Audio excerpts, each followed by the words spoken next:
ሰብለ ታደሰ እባላለሁ። በእልልታ ውስጥ የሪሃቢሊቴሽን ፕሮግራም ኮኦርዲኔተር ነኝ። እልልታ ውስጥ መስራት ከጀመርኩኝ 28 ዓመት ነው። እንግዲህ ለ28 ዓመት በራሴ ብርታት ብቻ ሳይሆን በእግዚአብሔርም ጸጋና ድጋፍ እና ደግሞ እህቶቻችንን በሚያመጡት ውጤት ጉልበት ሆኖኝ እየቀጠልኩኝ ያለው ይሄኛው ዘንድሮ እንግዲህ 2026 28ኛ ዓመቴ ይዣለሁኝ።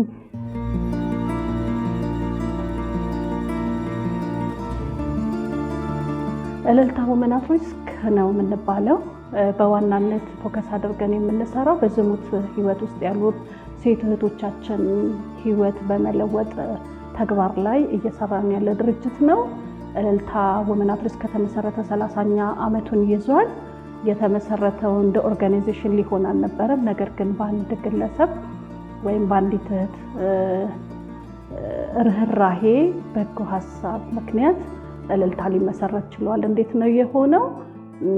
እሷ ከሚድል ክላስ ካሉ ወይም ደግሞ ጥሩ ፋሚሊ ውስጥ ያደገች ወጣት ሴት ናት።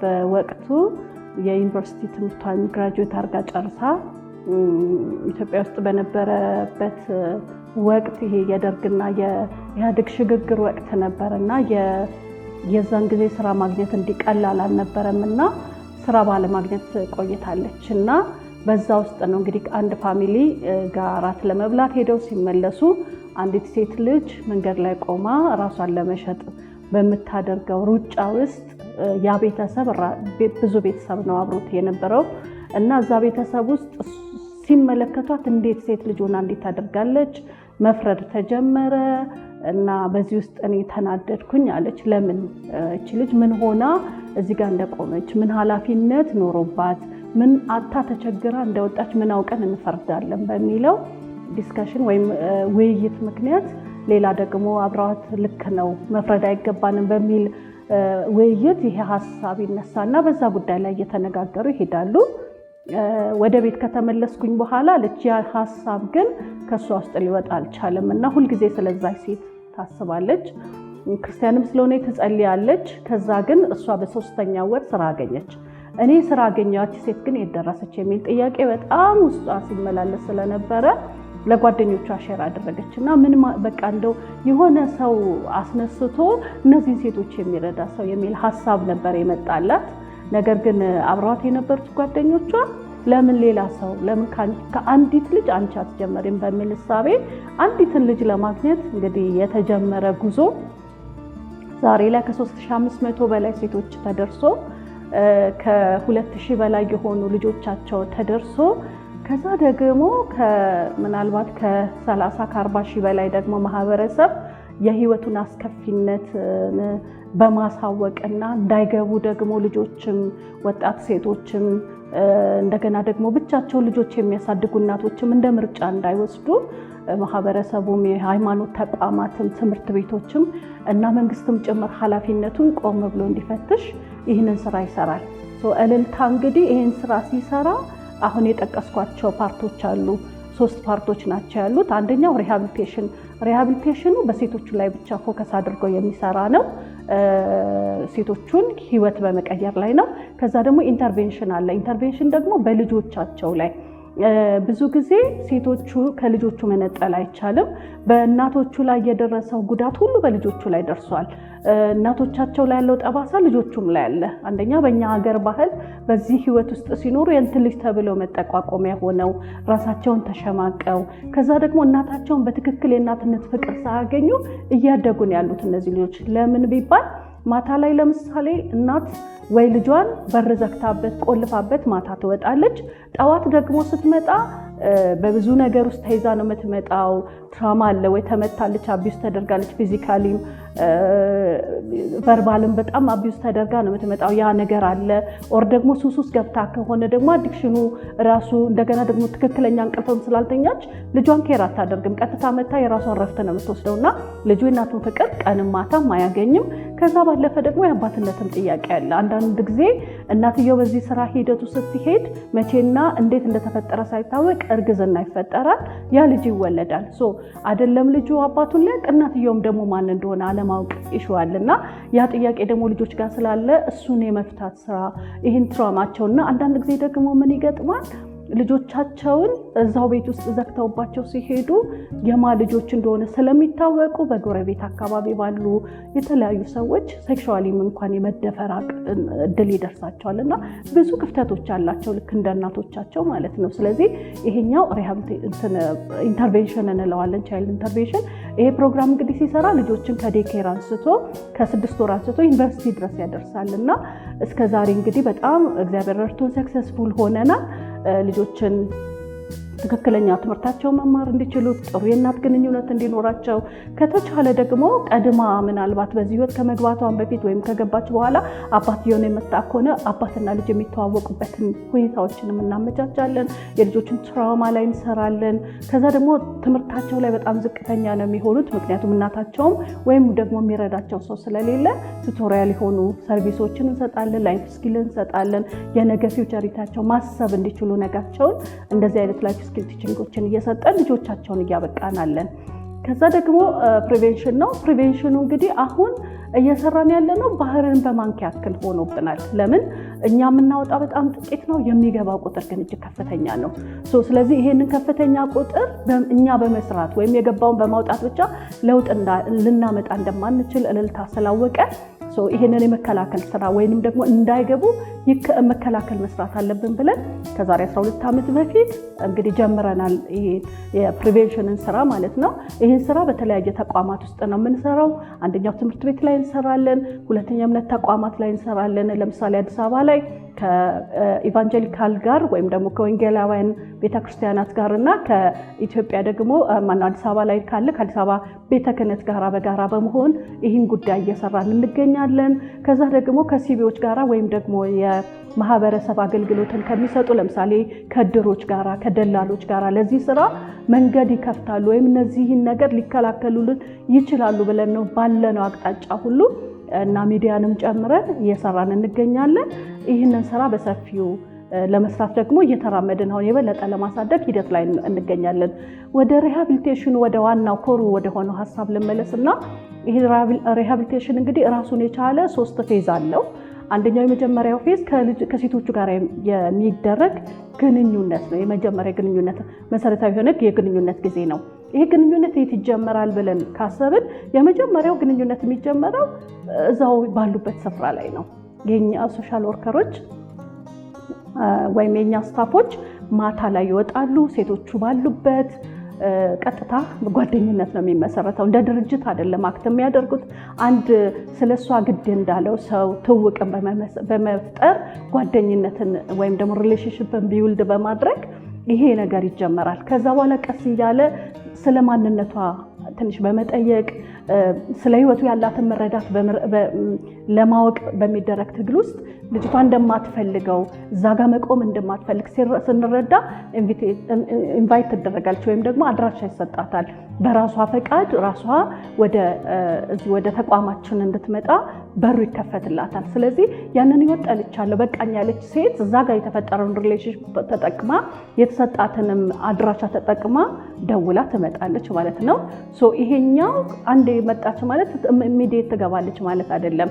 ያው እንግዲህ አንድ ልጅ አገኘን ብቻ አይደለም የምንላችሁ 8 ሴሽን ነው ያለው ይሄ የናይት ቪዚቱ ፕሮግራም ወይም የምሽት ግንኙነት ስራው በየሳምንቱ እየተካሄደ በሳምንት በአንድ ቀን ራሱ ከ50 ከ60 በላይ ሴቶች ይገኛሉ። እንግዲህ ከ50 ከ60 ምናልባት 10-20 እንኳን ቢመጡ 8 ጊዜ ስናባዛው እንግዲህ በጣም ብዙ ሴቶች ይመጣሉ ማለት ነው። እነዚህ ሴቶች ከመጡ በኋላም አሁንም ይገባሉ ማለት አይደለም። እንቀጥላለን። ድሮፒን ሴሽን የሚባላለን ወይም ደግሞ የትውውቅ ወይም ራስን የማወቅ ወይም ድርጅትንም የማሳወቅ ሂደት የ6 ሴሽን ደግሞ ፕሮግራም አለን። ይሄ ሴሽን ራሳቸው ማሰብ እንዲችሉ ራሳቸውን ለመውጣት ዝግጁነታቸው እኛም የምናውቅበት ጊዜ ነው። የተለያዩ ትምህርቶችን እንሰጣለን። አንደኛ የህይወቱን አስከፊነት ከራሳቸው አንደበት የሚያወጡበት የዲስከሽን ወይም ደግሞ የውይይት ሀሳቦችን እናነሳባቸዋለን። እዛ ላይ ይነጋገራሉ። ይህን ስናደርግ ምንም የድርጅቱ የሆነ ድጋፍ የላትም። ለምሳሌ ትራንስፖርት እንኳን አንሰጣትም በራሷ ኢኒሼቲቭ። ይሄ ምንድነው ራሷን ለመለወጥ ያላትን ፍላጎትና ተነሳሽነት ለማወቅ የምናደርገው ሂደት ነው። አቴንደንስን ወይም ደግሞ የምትመጣበትን ቀን ቁጥጥር እናደርጋለን ማለት ነው። ይሄ አንደኛው መለኪያችን ነው። በዛ ውስጥ በጣም የሚነካና እኛ እንኳን ባንቀበላቸው ህይወቱን በቃኝ ያለችው ሙሉ ለሙሉ ለማቆም የሚያስችል አንድ ኮንቴክስት አንድ የምንሰጣቸውን ሴሽን አንድ ምሳሌ ልጠቀም። ለምሳሌ አንዲት ሴት እዛ ህይወቱ ስትኖር ስትሰራ በቀን ከስንት ወንዶች ጋር ስንት ወንዶችን እንደምታገኝ እንጠይቃታለን። እንግዲህ አሁን አቨሬጅ ያገኘ ነው ከ3 እስከ 5 ነው በቀን የሚያገኙትና አንዲት ሴት በቀን 3 ሰው ታስተናግዳለች። በሳምንት ስንት ቀን ትወጫለሽ እንላለን። እሱንም አቨሬጅ አድርገን እንግዲህ ያለው 7 ቀን ነው 5 ቀን አድርገን ብንወስድ እንግዲህ 3ን በ5 ብናበዛው ስንት ይመጣል ማለት ነው? 15 ይመጣል። በአንድ ወር ውስጥ ደግሞ 15ን በ4 ስናበዛው ደግሞ ይሄዳል እንደዛው። ከዛ በኋላ ደግሞ የሰራችበትን ዓመት እናስደምራታለን። እንግዲህ ብዙዎቹ ልጆች በጣም ትንሽ ቁጥር ብለን የምንለው ከ10 ሺህ በላይ ከ10 ሺህ በታች የለም ከ10 ሺህ በላይ ነው ያገኙት ሰውና እሱ በጣም ያስደነግጣቸዋል። ይሄ ሁሉ ሰው በእኔ ህይወት ውስጥ አልፏል ወይ? ይሄ ሁሉ ሰው እኔ ላይ ነበር ወይ? ከዚህ ሁሉ ሰው ጋር ተገናኝቻለሁ ወይ የሚለውን እሳቤ እንዲይዙ እናደርጋለን። እሱ ብቻ አይደለም፣ ይሄን ስትሰራ ምን ያክል ኢንካም አግኝታለች? ለምሳሌ ከአንድ ከምታገኘው ሰው ምን ያህል ብር ታገኛለች ነው የምንላት። እንግዲህ አሁን ላይ ያለው አቨሬጅ 800 ብር ነው። ከአንድ ሰው 8 ካገኘች እንግዲህ ከ3 ሰው እንግዲህ 8 እና 8 16 እንደዛው ብለን ስንደምረው ትልቅ ብር ነው የሚሆነው። ከዛ ደግሞ የቆየችበትን ዓመት ስናበዛ ኢን ሚሊየንስ ብር እሷ እጅ ላይ አልፏል። ግን ያ ብር አለ ወይ ብለን ስንጠይቃት ታብዳለች።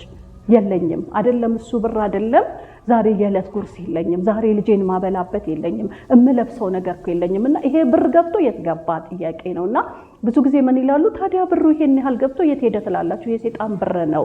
በቃ እግዚአብሔርም የማይወደው ሰው የማይደሰትበት ስለሆነ እጃችን ላይ በረከትም ልክ ነው። ማታ ሰርተን እናመጣለን። ይሁን አንድ ነገር ከገዛም በኋላ በማግስቱ የለምና በጣም በቃ ተስፋ እንዲያጡ ከዛ ይሄ ገንዘብ ኖሮ እንደዚህ በህይወታቸው ላይ ይሄ ነገር ሁሉ አልፎ ተስፋ የሚሰጥ ነገር አይደለም። ሁልጊዜ ጨለማ ነው፣ ሮሮ ነው። በየጊዜው የመደብደብ አደጋ ይደርስባቸዋል። ከዛ የቃላት ስብራት ቃላት በላቸው ላይ ይወርድባቸዋል። ወይም በቨርባል አቢዩዝ ይደረጋሉ፣ ሴክሹዋሊ አቢዩዝ ይደረጋሉ። ሳይፈልጉ ያልፈለጉትን አካሄዶችን ወይም ደግሞ ፖዚሽን ነው የምንለው እንደሱ አይነት አካሄዶችን ይጠቀሙባቸዋል።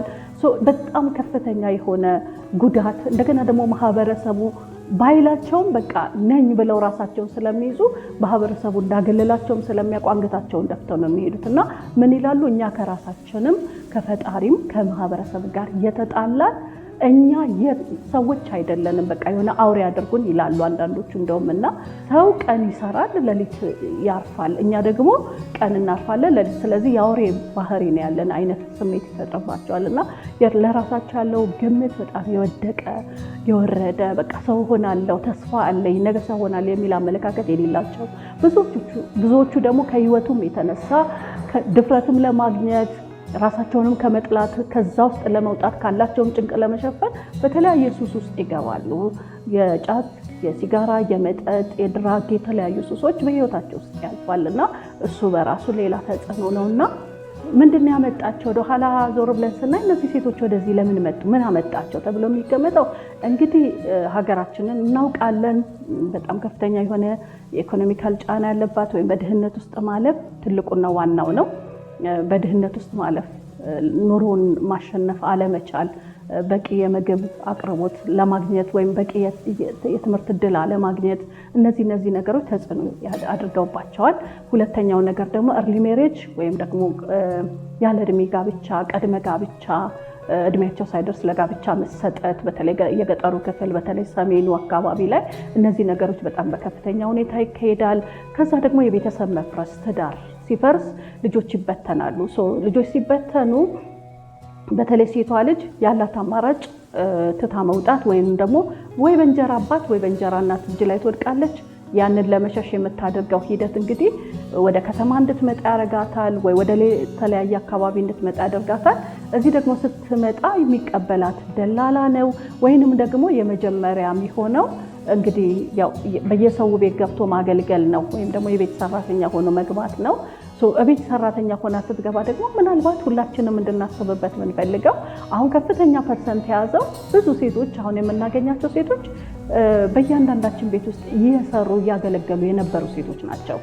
ለምንድን ነው እዛ ውስጥ መቆየት የማትችሉት ስንላቸው የሚደርስባቸው አቢዩዝ ማለት ጉልበት ኖሯቸው ግን መስራት እንዲችሉ ሁኔታዎች አለመመቻቸት፣ በቂ የእረፍት ጊዜ አለመኖር፣ የስራው ሰዓት ርዝመት፣ በቂ የሆነ ለነሱ አመቺ ሁኔታዎች አለመኖር፣ ከዛ ደግሞ የሚደርስባቸው አቢዩዝ ሴክሹዋሊም አቢዩዝ ይደረጋሉ። ለምሳሌ ባልና ሚስት ኖረው ባል ሚስት ወደ ስራ ስትሄድ ባል ተመልሶ ይህንን ጥያቄ መጠየቅ ወይም ደግሞ ቤት ውስጥ ያለ ጎረምሳ ወይም ደግሞ ጥበቃም ላይ የሚያገለግል ብቻ ቤተሰብ የቅርብ ሰው እንደገና ደግሞ እንደዚህ አይነት ነገሮች ሲደርስባት፣ ሌላው ደግሞ ምናልባት ወደ ሰው ቤት ስራ ውስጥ ገብታ ብቻም ሳይሆን ከቤተሰብ በፊትም ቤተሰብ ጋር እየኖረች ከቅርብ ፋሚሊ የሚደርስ ሴክሹዋል አቢዩዝ በህይወቷ ላይ ተስፋ እንድታጣ ያረጋታል። ከቤተሰብ እንድትሸሽ እንድትርቅ ያረጋታል። ርቃ ስትመጣ ደግሞ ቀላሉ ያለ እውቀት ያለ ትምህርት ያለ ተያዥ የሚጠይቀው የስራ እድል ይሄ ይሆናል። እዛ ውስጥ ያሉ ሴቶች ደግሞ ለዚህ በር መክፈት፣ ገጠር ላይ ከገጠር የሚመጡ ሴቶች ደግሞ እዚህ ውስጥ ገብተው ራሳቸውን ቀይረው የሚሄዱ ሴቶች ይታዩና እኔም እንደሱ አልሁን ብሎ መምጣት፣ እነዚህ ነገሮች እንግዲህ ከፍተኛ የሆነ ወደዚህ ህይወት ውስጥ ለመፍለስ ለመግባት በጣም ቀላል እና ምቹ ሆኖ እናገኛለን ማለት ነው። እልልታ እንግዲህ እነዚህን ሴቶች ነው እያገለገለ ያለው። ቅድም እንደገለጽኩላችሁ በብዙ ሱስ ውስጥ የተያዙ ነው። የመጀመሪያው ሴሽን ያ3 ወር ያልኳችሁ የድሮፒን ሴሽን በኢንተርቪው ያልቃል። ኢንተርቪው እናደርጋለን፣ ሰሌክት እናደርጋለን። የሚመጣው 80-60 ሴት ነው የሚመጣው። የምንወስዳቸው ግን በጣም ማክሲመም እንግዲህ ላስት ይር ለምሳሌ ባለፈው ዓመት የወሰድነው 35 ነው። አሁን በዚህ ዓመት ደግሞ 25 ነው የወሰድነው። 10 ቀንሰናል። ለምን ቀነስን? አቅም የለንም፣ የገንዘብ አቅም የለውም። ድርጅቱ ሰፖርት የሚያደርገው ብዙ የለም እና ብዙ ፋይናንሻል ነገር ይጠይቃልና ከዛ በኋላ ወደ ሁለተኛው ሴሽን ስንገባ ፕሮግራሙ 3 ሴሽን ነው ብያቸዋለሁ። ሁለተኛው ሴሽን የ1 ዓመት ጊዜ ይዛል። አሁን ለማሳጠር ወደ 10 ወር ለማሳጠር ጥረት እያደረግን ነው። ውጤቱ ጥሩ ሆኖልናል። ምንድነው 10 ወርኛ ጋር ሲቆዩ 5 ወሩ የሶሻል ሳይኮሶሻል ወይም ደግሞ የአስተሳሰብ የአመለካከት ለውጥ ሂደት ነው የምንለው። እሱ ሂደት እንግዲህ ጠዋት 2 ሰዓት ገብተው ቅድም እንዳልኳችሁ ኢንተርቪው ስትደረግ በቃ ኮምፕሊትሊ እንድታቆም ነው የሚጠበቅባት። እኛ ስንቀበላት አግሪመንት አለን ወይም ስምምነት አለ። ድርጅቱ የሚሰጣትን ሕግና ስርዓት ጠብቃ ለመኖር እዛ ህይወት ላለመግባት ትፈርማለች። የተወሰኑ የኪስ ገንዘብ ሳይሆን የቤት ኪራይዋን፣ ምግቧን፣ ትራንስፖርቷን ልትሸፍን የምትችልበትን ገንዘብ በየወሩ ይሰጣታል። ያ ገንዘብ ህይወቷን ለመለወጥ የምትችልበት ማለት ነው። ከሱ ጋር ተያይዞ ይሄ ብቻ አይደለም። ትንሽ ደግሞ የምግብ ድጋፍ ሊያደርግላት የሚችሉ የተለያዩ ለምሳሌ ፓስታ፣ መኮረኒ፣ አትክልቶችን ገዝተን ደግሞ የአስቤዛን የተወሰነ ድጋፍ እናደርጋለን። ከዛ ጋር ተጨማሪ ደግሞ 100% የጤና ወይም 100%ቱን የጤና ሽፋናቸውን እንሸፍናለን። ያለውን ቢላቸውን እንሸፍንላቸዋለን ማለት ነው። ይህንን እያደረገን ሲመጡና ተቀበለናቸው የጉዞ ላይ ስንሄድ ቅድም እንዳልኳችሁ የአስተሳሰብ ያመለካከቱ ስራ ይጀምራል ማለት ነው። ጠዋት 2 ሰዓት ገብተው 2 ሰዓት ተኩል ገብተው እስከ 10 ሰዓት ግቢ ውስጥ ነው የሚቆዩት። ቀኑ ሙሉ የሆነ ፓኬጅ አክቲቪቲዎች አሉ። ጠዋት ላይ የግሩፕ ትምህርት አላቸው። ዋን-ቱ-ዋን ካውንስሊንግ አለ። አንድ ለአንድ የሆነ ካውንስለሮች አሉን። አንድ ካውንስለር ማክሲመም ቢዝ 7 ሴት ይይዛል ወይም ደግሞ ትክክለኛው 5 ሴት ነው አንድ ሰው መያዝ ብለን እናምናለንና ፎከስ አድርገው በትክክል ጉዳቷን፣ አዲክሽኗን፣ ከቤተሰብ የተለያየችበትን ስብራቷን እንደገና ወደ ቤተሰብ መመለስ፣ ሪኒው ማድረግ፣ ከቤተሰብ ጋር ማስታረቅ፣ ከዛ በኋላ ደግሞ ከውስጡ ያለውን አዲክሽን የምታወጣበትን ሂደት መደገፍ፣ ከዛ ደግሞ አስተሳሰባ አልችልም የሚለውን ነገር መቻል፣ የምትችለውን ነገሮችን በመስጠት ዋን-ቱ-ዋንም ግሩፕ ዲስከሽኑም ይሄ ግሩፕ አንድ ላይ በጋራ የሚማሩትንም ትምህርቶች በመስጠት ከዛ ደግሞ የህይወት ክህሎት ትምህርት የምንለው አለ። ላይፍ ስኪል ለምሳሌ ውሳኔ እንዴት መወሰን ይቻላል፣ ስራ ምንድነው፣ የስራም ትምህርቶች አሏቸው። ከዛ ደግሞ የሚሰሯቸው እጅ ስራ አለ። ራሱ እጅ ስራው ቴራፒ ነው። ከዛ ደግሞ ባሻገር ከከተማ ውጪ የምናደርገው ፕሮግራም አለ። ያ ከከተማ ውጪ ምንድነው ብዙ ጊዜ ህይወታቸውን የሚቀይሩበት ጊዜ በቃ የመጨረሻውን ውሳኔ የሚያደርጉበት ጊዜ ነው። አንደኛ ከአካባቢ ወጥተው ነው የሚሄዱት። ከኛ ጋር 24 ሰዓት ነው የሚውሉት የሚያድሩት። የተለያዩ አክቲቪቲዎች አሉን። ለምሳሌ በህይወታቸው ውስጥ በጣም ከፍተኛ ጉዳት የጎዳቸውን ሰው ፈልገው እንዲያገኙት እናደርጋለን። የመጀመሪያውን ቁስል የጣለባቸው ለስብራታቸው ዛሬ ላሉበት ትልቅ ምክንያት ሆነ የሚለውን ሰው ቂም ይዘው ሁሉ ጊዜ በውስጣቸው ያለውን ነገር እያተመተሙ ከመኖር ነፃ እንዲወጡ የሚሰራ ቴራፒ አለና እሱን ቴራፒ ይሰራሉ። እሱ በጣም ነው ህይወታቸው የሚቀየረው። እሱን ቴራፒ ከሰሩ በኋላ ቂማቸውን አውጥተው ይጥላሉ። በቃ የትላንትና ሰው እንዳይደለች ያስባሉና እዛ ጋር የሚሰጠው የ5 ቀን ሴሽን ነው። ትላንትና ዛሬ እና ነገ በሚል ነው። ትላንት ማን ነበርሽ የሚለው እንግዲህ በጉዳቷ ያለፈችበት ነው። ዛሬ ምን ጀምረሻል ነው። ስለዚህ ዛሬዋ እንድታስብ ያለ ነገስ ምን ተስፋ ታደርጊያለሽ ብለን ነገዋን ተስፋ አድርጋ በነገው ነገሯ ላይ ትልቅ ተስፋ እንዳላት ሰንቃ የምትመጣበት ጊዜ ነውና ትልቅ እግዚአብሔርም የሚረዳን ጊዜ ነው። ብዙ ነገራቸው የሚቀየርበት፣ ብዙ ስብራታቸው በጣም ኤክሳይትድ የሚሆኑበት፣ በቃ ከዛ ሲመለሱ ዲብሪፊንግ አለን ወይም ደግሞ የነበራቸውን ቆይታ የምንጠይቃቸው ጊዜ ይኖራል። በተለይ ያልሄድን ሰዎች በጣም መስማት እንወዳለን እና በቃ በጣም ደስተኛ ሆነው መጀመሪያ እንዳለቀሱ የትላንቱን ሲያነሱ እንደገና ወደ ኋላ ማንሰት ቁጭት፣ ጸጸት፣ ለቅሶ ነበር። በኋላ ግን ዛሬን ሳስበው የተሻለ እርምጃ ላይ እንዳል ነገን ሳስበው የበለጠ ተስፋ ሰጠኝ የሚሉት ነገር አለ። እነዚህ እንግዲህ ከቴራፒ ጋር ተያይዞ ከዛ ደግሞ እንግዲህ ትንሽ የተወሰነ መጽሐፍ ቅዱሳዊ የሆኑ ትምህርቶችም ይሰጧቸዋል።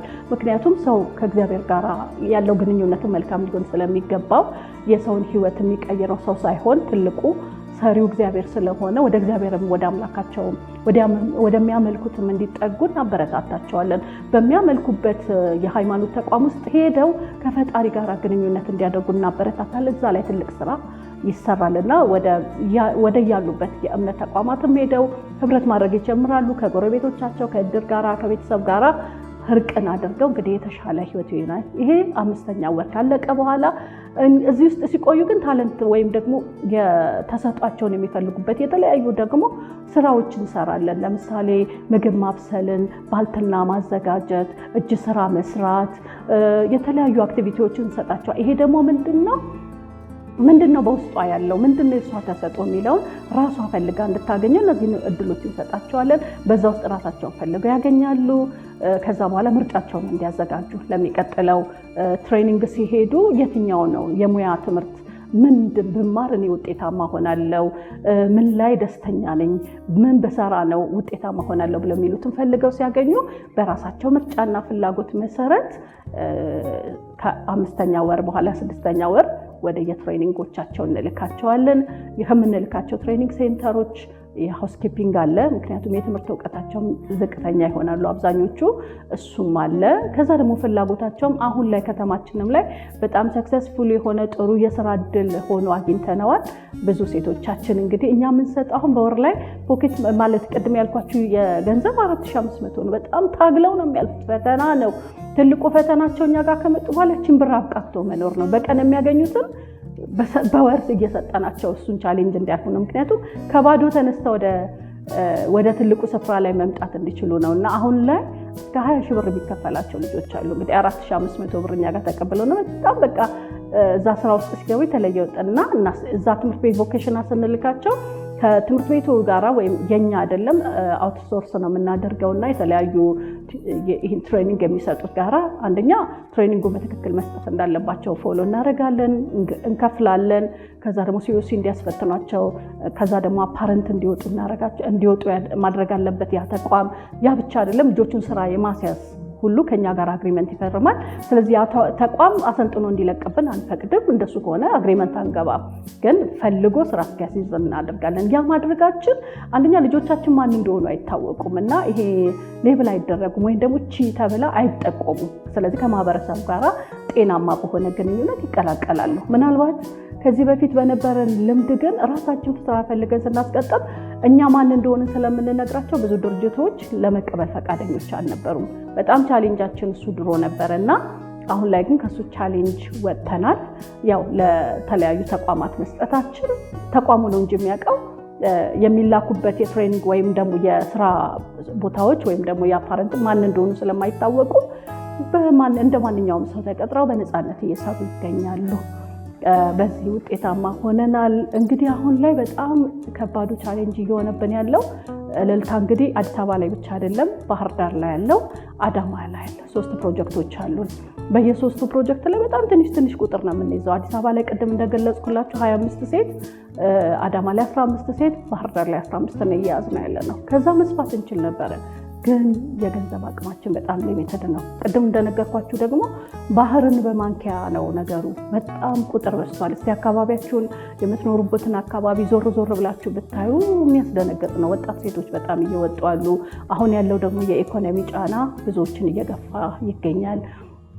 ምናልባት በጣም ከፍተኛ ስጋቴም ደግሞ ይሄ ዲስፕሌስመንቱ ወይም ደግሞ በጦርነቱ የተፈጠሩ ሾች አሁን እየመጡ ነው ያሉትና ብዙ ሴቶች ትዳራቸው ፈርሶባቸው በዚህ በጦርነቱ ምክንያት የተፈጠረ እንቅስቃሴ ብዙ ሴቶችን ወደዚህ እያስገባ አለ። እንግዲህ እሱም ከፍተኛ ችግር ይፈጥራል ብለን እናስባለን፣ ማለት ችግር ይሆናል ብለን እናስባለን። እና እንግዲህ በሰፊው መድረስ አለብን እናስባለን። እኛ ብቻ ሳንሆን ሌሎችም ተቋማት አብረውን አጋር ሆነው ሊሰሩ ይገባል ብዬ አስባለሁ። ይህንን ለመስራት ልብ ላለው ሰው የእልልታ ዋናው አቅሙ እኛ አይደለንም ይዘን መሄድ ያለው ሁሉም ማህበረሰብ ኃላፊነት ግዴታም አለበት ብለን እናምናለን። የትኛውም የእምነት ተቋም ቢሆን የትኛውም ማህበረሰብ ቢሆን ለዚህ ኃላፊነት ሊኖረው ይገባል። እህት ናት፣ ሴት ልጅ እህት ናት፣ እናት ናት፣ አክስትም ናት እና እሱን አስበን ልንረዳቸው ይገባል ብዬ አስባለሁ።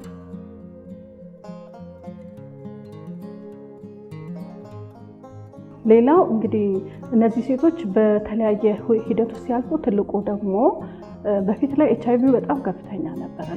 ኤችአይቪ ኢትዮጵያ ውስጥ በደንብ እንደዚህ ታውቆለት ስር ሰዶ ባልነበረ ጊዜ ለኛ በጣም ከባድ ፈተናችን ነበርና ኢቭን ቤት ሰዎች አከራዩአቸው ሲያውቁ ሲታመሙ ሆስፒታል ማጣት ቢሮአችንን ጠቃጠቃ አድርገን ቢሮአችን ውስጥ አንጥፈን አስታመን እናውቃለን።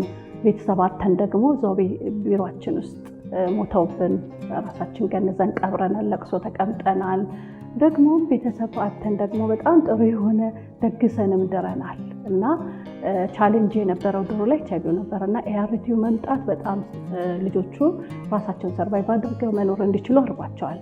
ግን ሌላ በጣም የሚገርመው ጥናት ላይ እንደሚነገረው አይደለም። ቁጥሩ በጣም ከፍተኛ እንደሆነ ይነገራል። እኛ ጋር ልክ ነው አለ፣ ግን አቬሬጁ በጣም የተጋነነ አይደለም። ብዙዎቹ ፖዚቲቭ አይደሉም፣ ፖዚቲቭ አሉ፣ ግን በአቨሬጅ ደረጃ ሲታይ ትንሽ አይደለም። ከፖፑሌሽኑ ቁጥር ሲታይ አቨሬጁ ትንሽ አይደለም። 29% ያክል ወይም 29 ነጥብ አካባቢ ላይ ነው የሚታየው በእኛ ዳታ ማለት ነው። እና እሱ አንዱ ቻሌንጅ ነበረ። አሁን ላይ እሱን ያው የአርቲው መገኘቱ መንግስት ይሄንን ፋሲሊቴት ማድረጉ በጣም አግዞናል።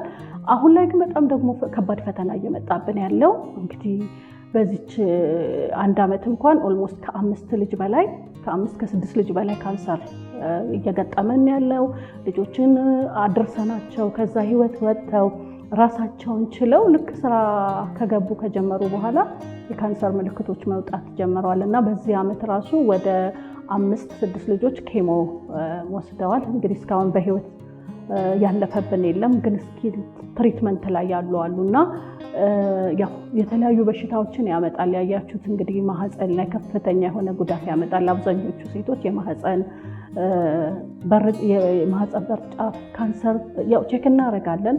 አብዛኞቹ ኤስቲዲ አለ፣ ይሄ የአባላዘር በሽታ እሱ እያደገ ሄዶ ነው እንግዲህ ማህፀናቸውን ጎድቶ ብዙዎቹ ለካንሰር ህመም ተጋላጭ ይሆናሉ። የጦትም እንደዛው ገጥሞናል።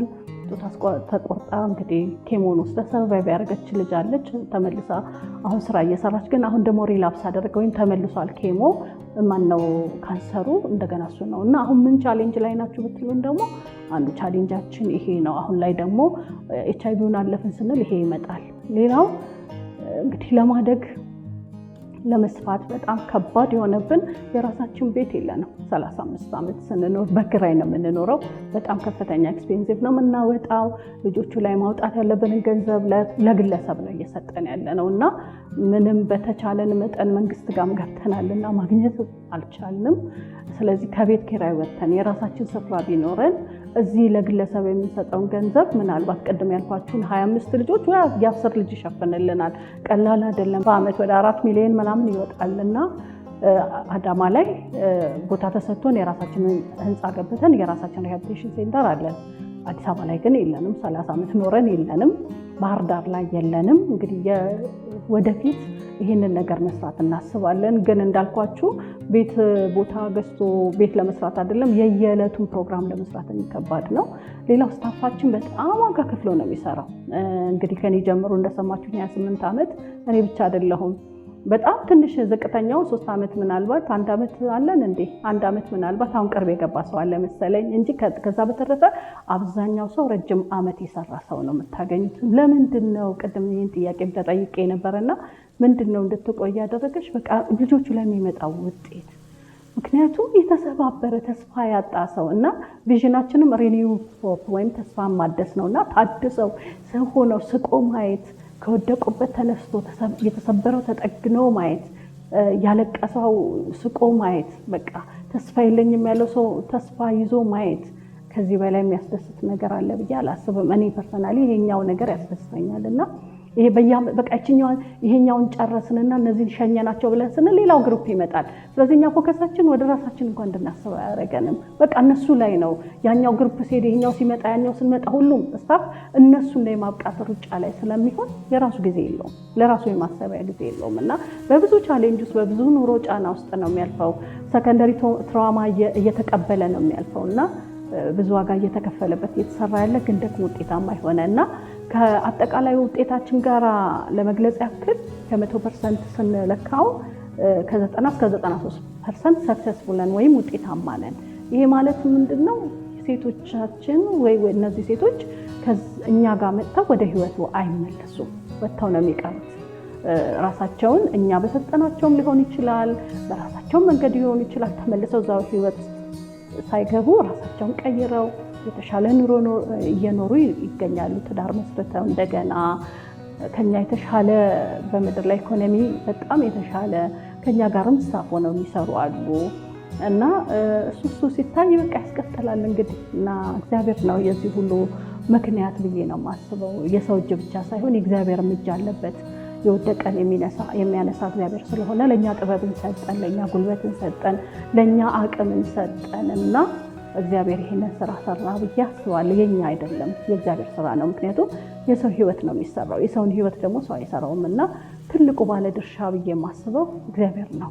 ለዚህ ቤት ትልቁ ባለቤቱ እንጂ ገንዘብ አይደለም። ያለን የእውቀታችን ልክ አይደለም። እግዚአብሔር ግን ትልቁ እግዚአብሔር እየረዳን እዚህ ደርሰናል።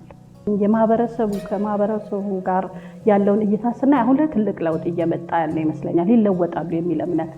ድሮ ላይ ግን ምን ልታደርጉ ነው የምትደፍሙት? እነዚህ ይቀየራሉ እንዴ? ፈልጋ እኮ ነው የገባቸው አይነት ነገር መፍረድ አይቻልም የሚል አይነት አስተሳሰብ አለና ግን አሁን ላይ እየተሰሩ ያሉ ስራዎች ሚዲያ ላይ መውጣታቸው አሁን ለምሳሌ የነገዋም እንደዚህ አይነት ስራ ይሰራል በመንግስት ደረጃ ለካ ይቀየራሉ የሚለው የሰው አመለካከት በጥቂቱ እየተቀየረ የመጣ ጊዜ ነው እና ይሄ አይቻልም የሚለው ነገር ይቻላል። የሰው ልጅ አይደለ እንዴ? ፍቅር እንስጥ ትልቁ ለመለወጫቸው። አሁን እኛ ቤት ገንዘብ አይደለም የቀየራቸው። ትልቁ ከእግዚአብሔር ጋራ ትልቁ ፍቅር መስጠታችን ነው። ትልቁ ነገር ምን ይጠብቃሉ ቢባል አሁን እኛ ጋር ብትጠይቋቸው በቃ እዚህ ቤት ያገኘነው ፍቅር ይላሉ። ምናልባት በተለያዩ ነገሮች ልትሰሟቸው ይችላል። ፍቅር ነው በቃ እዚህ ቤት ያገኘነው ፍቅር፣ ቤተሰባዊ ግንኙነት ከሁሉ በላይ እና እነሱ ማድመጥ መቻል መስማት፣ ይሄ ነው ለውጥ ሊያመጣ የሚችለው እና ህብረተሰቡ ይቀየራል፣ ይለወጣል። ፈልገውት አይደለም፣ ወደውት አይደለም፣ ሁኔታዎች ናቸው ገፍተዋቸው የከተቷቸው እና ላይፍን በቃ ላይፍ ነው ተብሎ እንደሚባለው አይደለም። ማለት ለመዝናናት የሚጠቀሙ ሰዎች አሉ። ባይዘዌ በቃ የተሻለ ኑሮ ለመኖር ብሎ በሚሄድ አለ። ግን እኛ ጋር የምናገኛቸው ግን እነዚህ አይደሉም። ብዙ አይነት የስራ አካሄዶች አሉት። አሁን ላይ ኢንተርኔቱም እየተጠቀሙ ነው። ፌስቡክ ይሰራል፣ ትምህርት ቤት ላይ ሹገር ዳዲ ማሚ ተብሎ ይሰራል። እነዚህን ስናያቸው ምናልባት ብዙ የኑሮ ጫና ሳይሆን የተሻለ ሌክዠሪ ነገር ፍለጋም የሚሄዱ ሴቶች አሉ። ግን እሱም ቢሆን ያስተሳሰብ እና ያመለካከት ነገር ስለሆነ እሱን አመለካከት መለወጥ ይቻላል ብዬ አምናለሁ። ለመለወጥ ግን በመግፋት አይሆንም፣ በማቅረብ ፍቅርን በመስጠት በማዳመጥ መንገድን በማሳየት መቀየር ይችላል የሚል እምነት አለኝ። የትኛውም ደረጃ ላይ በዚህ ህይወት ውስጥ ያሉ ሴቶች መቀየር ይችላሉ። መቀየር የማይችል የለም። እኛም ወድቀን እንነሳ የለ እንደ እኛም እኮ አንዳንዴ በህይወታችን ውስጥ እንዲህ እንደነሱ ባይገለጥም እኮ የምንወድቅባቸው፣ የምንሰበርባቸው፣ ተስፋ የምንቆርጥባቸው በእያንዳንዳችን ህይወት ውስጥ የምናልፈባቸው መንገዶች አሉ። ስንወድቅ ተነስተናል አይደል እንዴ? ስንሰበር ተጠግነናል። ልክ እንደዛው ማለት ነው። እነሱ ሲሰበሩ ይጠገናሉ፣ ሲወድቁ ከወደቁ ይነሳሉ እና አይቀየርም የሚል አመለካከት ሊኖረን ይገባል ብዬ እላለሁ። ቅድም እንዳልኳችሁ ይሄ ስራ የኛ ብቻ አይደለም፣ የእልልታ ብቻ አይደለም እና ይሄንን የምታዩ የምትሰሙ ሁሉ አጋር እንድትሆኑን በአክብሮት ልጋብዛችሁ እወዳለሁ። ማንኛውንም እውቀት የሄድንበትን መንገድ ለመስጠት፣ ለማስተማር፣ ለማስያዝ በራችን ክፍት ነው። መጥታችሁ ለማየት በርቱ ልትሉን፣ ከጎናችን ልትቆሙ፣ በገንዘብ ብቻ አይደለም በሞራልም ብትደግፉ፣ በጸሎትም ብታግዙን ልጋብዛችሁ እወዳለሁ። አዲስ አበባም ላይ አዳማም ላይ ደግሞ ባህር ዳር ላይ ባለን ፕሮጀክቶች ላይ ብቅ ብላችሁ እንድታዩን እጋብዛለሁ። አመሰግናለሁ።